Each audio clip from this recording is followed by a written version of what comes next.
স্বামীয়ে সম্পত্তি বিক্ৰী কৰি পোৱা ধনৰ অংশ লাভ কৰাৰ অধিকাৰ আছে পত্নীৰ।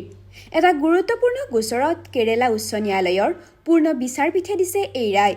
আদালতে কয় যে হিন্দু দম্পতীৰ ক্ষেত্ৰত যদি বিবাহ বিচ্ছেদৰ সময়ত ভৰণ পোষণৰ গোচৰ ৰুজু কৰাৰ পিছত সম্পত্তি বিক্ৰী কৰা হয় বা সম্পত্তিৰ ক্ৰেতাই বিক্ৰেতাৰ পত্নীৰ দাবীৰ বিষয়ে ইতিমধ্যে জানে, তেন্তে বিক্ৰী কৰা সম্পত্তিৰ ধনৰ অংশ পত্নীয়ে বিচাৰিব পাৰে। ন্যায়াধীশ সুশ্ৰুত অৰবিন্দ, ধৰ্মাধিকাৰী ন্যায়াধীশ পি.ভি.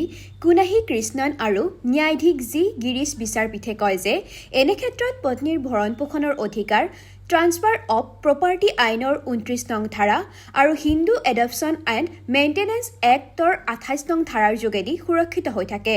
এই ধাৰাসমূহৰ মতে যিকোনো চলনশীল সম্পত্তিৰ হস্তান্তৰ হ'লেও তৃতীয় পক্ষৰ ৰক্ষণাবেক্ষণৰ অধিকাৰ লাভ কৰিব। এই আইন অনুসৰি পত্নীয়ে ভৰণ পোষণৰ অধিকাৰ বিবাহৰ সময়ৰ পৰাই লাভ কৰে। যেতিয়া ভৰণ পোষণৰ গোচৰ দাখিল কৰা হয় তেতিয়া ই আংশিক অধিকাৰ হৈ পৰে আৰু যেতিয়া আদালতে মেইনটেনেন্সৰ নিৰ্দেশ দিয়ে তেতিয়া ই সম্পত্তিৰ ওপৰত চাৰ্জ হিচাপে কাৰ্যকৰী হয়। আদালতৰ মতে যদি স্বামীয়ে ভৰণ পোষণৰ বাবে আইনী প্ৰক্ৰিয়া আৰম্ভ হোৱাৰ পিছত নিজৰ সম্পত্তি বিক্ৰী কৰে তেন্তে সেই বিক্ৰীৰ পৰা পোৱা ধনক পত্নীৰ ভৰণ পোষণৰ অধিকাৰ অংশ হিচাপে গণ্য কৰা হ'ব। বিভাগীয় বিচাৰপীঠে উত্থাপন কৰা দুটা প্ৰশ্নৰ উত্তৰত কেৰালা উচ্চ ন্যায়ালয়ে এই ৰায় দিয়ে।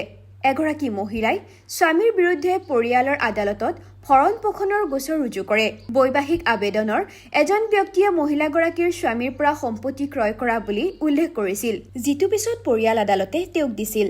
পৰিয়াল আদালতে ব্যক্তিজনৰ দাবী খাৰিজ কৰি পত্নীগৰাকীয়ে সম্পত্তি হস্তান্তৰ আইনৰ ২৯ নং ধাৰাত সম্পত্তিৰ ওপৰত ভৰণ পোষণৰ অধিকাৰী বুলি ৰায় দিয়ে। পৰিয়াল আদালতে ৰমান কুটি পূৰ্বোত্তম বনাম অশ্মিনী কুটিৰ গোচৰৰ ৰায়দান উদাহৰণ হিচাপে উল্লেখ কৰে। ক্ৰেতাই বিভাগীয় বিচাৰপীঠৰ ওচৰত আবেদন জনাই দাবী কৰে যে স্বামীৰ সম্পত্তিৰ লাভৰ পৰা পত্নীক পোহপাল দিয়াৰ কোনো স্পষ্ট ব্যৱস্থা হামা আইনত নাই। সেয়েহে ইয়াত সম্পত্তি হস্তান্তৰ আইনখনৰ ২৯ নং ধাৰা প্ৰযোজ্য নহয়।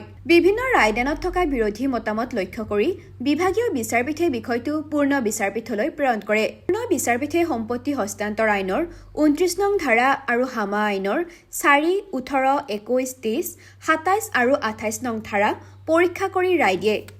যদিও সম্পত্তি হস্তান্তৰ আইনৰ ২৯ নং ধাৰাই সম্পত্তিৰ ওপৰত প্ৰত্যক্ষভাৱে অধিকাৰৰ সৃষ্টি নকৰে, যদিহে ভৰণ পোষণৰ অধিকাৰ থাকে তেন্তে সেই অধিকাৰ হস্তান্তৰ হোৱাৰ পিছতো সম্পত্তি সুৰক্ষিত হয়। হামা আইনৰ ৪ নং ধাৰাত কোৱা হৈছে যে আইনখনৰ সংহিতাকৰণৰ পিছত প্ৰাচীন ধৰ্মীয় বিধানসমূহ প্ৰযোজ্য নহয়।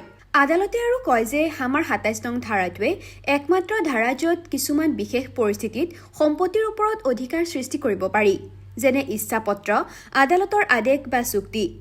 উচ্চ ন্যায়ালয়ৰ ৰায়দানত স্পষ্ট কৰি দিয়া হৈছে যে ভৰণ পোষণৰ গোচৰৰ সময়ত সম্পত্তি বিক্ৰী কৰি পত্নীক ভৰণ পোষণৰ দায়িত্বৰ পৰা স্বামীয়ে সাৰি যাব নোৱাৰে। পত্নীয়েও সম্পত্তিৰ লাভৰ পৰা নিজক ভৰণ পোষণৰ দাবী আদায় কৰিব পাৰে। নিউজ ডেস্ক ৰিপৰ্ট, টিভি10 আছাম।